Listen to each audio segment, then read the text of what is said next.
Hi, I'm Dr. Dranitsaris. Welcome to Fearless Fridays Power Up Tips, where I'm going to talk to you a little bit about a needs-based approach to relationships right before Valentine's Day.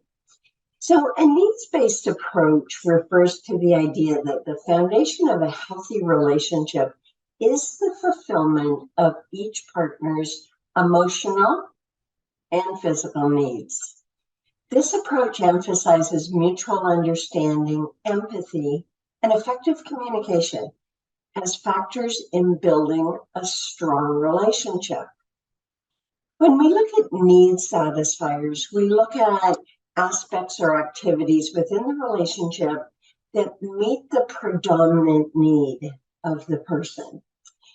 And for those unfamiliar with the striving styles, each of us has a predominant need that must be met in our personality based on our brain organization that needs to be met in order for us to continue to grow and thrive. When our emotional needs, when our predominant need is not satisfied, we can shift into unconscious self-protective behaviors. So the dissatisfiers are those aspects or activities that frustrate or cause the predominant need not to be met.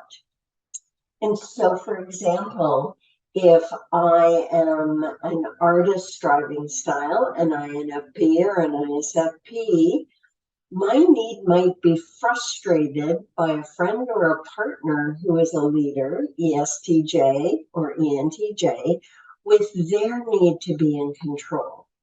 On the one hand, the artist needs to be emergent and original, and the leader needs to be able to define and decide the way things are and expects others to adapt. And so you see there's some natural oppositions there that if they are unknown in relationships, they're going to create tremendous issues.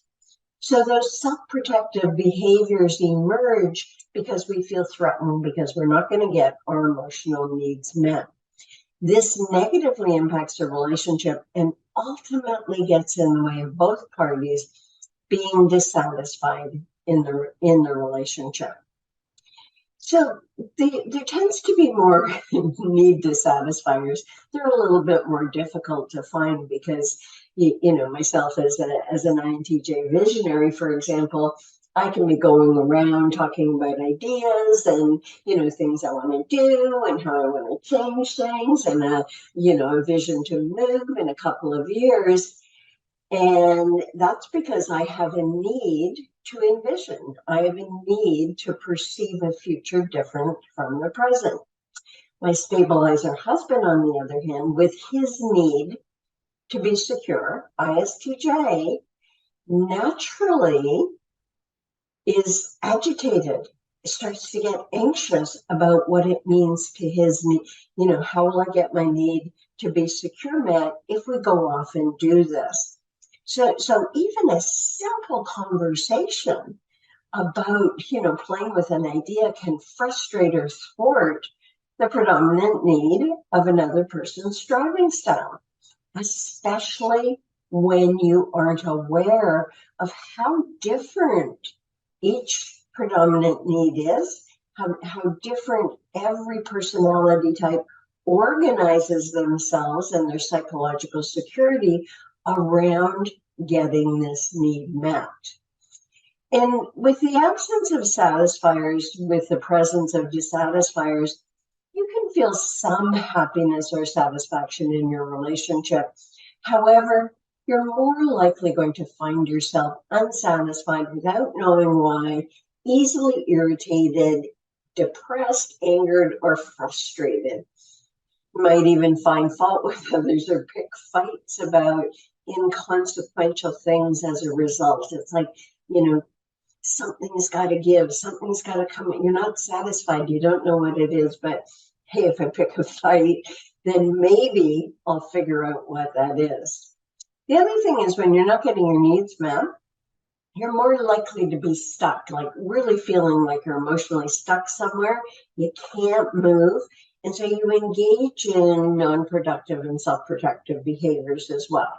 And so you might start nitpicking your friends or your partner, or you might start doing things that are more adaptive so that at least you're making your partner happy.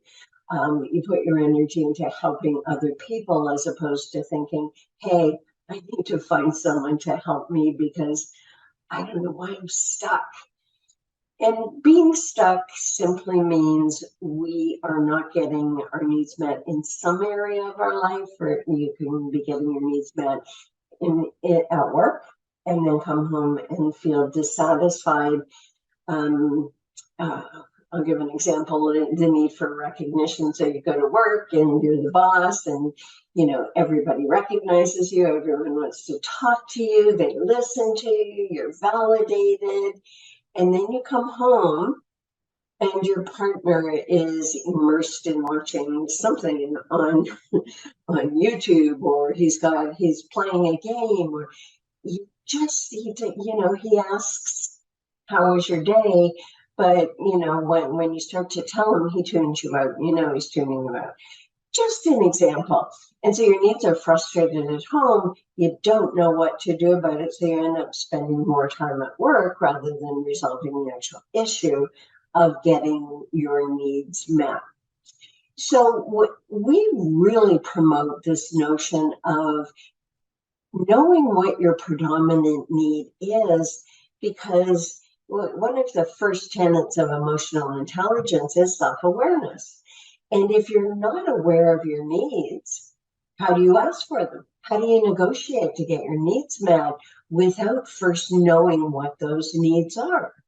Because somebody could be frustrating your needs and you don't know why, and you're fighting over some obscure thing that has nothing to do with your needs. So it really does help focus you in and say, okay, this is the issue. I'm truly not satisfied because of this way that we're engaging in our relationship, or I'm truly not satisfied. My needs aren't getting satisfied at work because I'm a socializer. I'm an ENFJ or an ESFJ, and I have to work in my little cubicle all day long without any social interaction.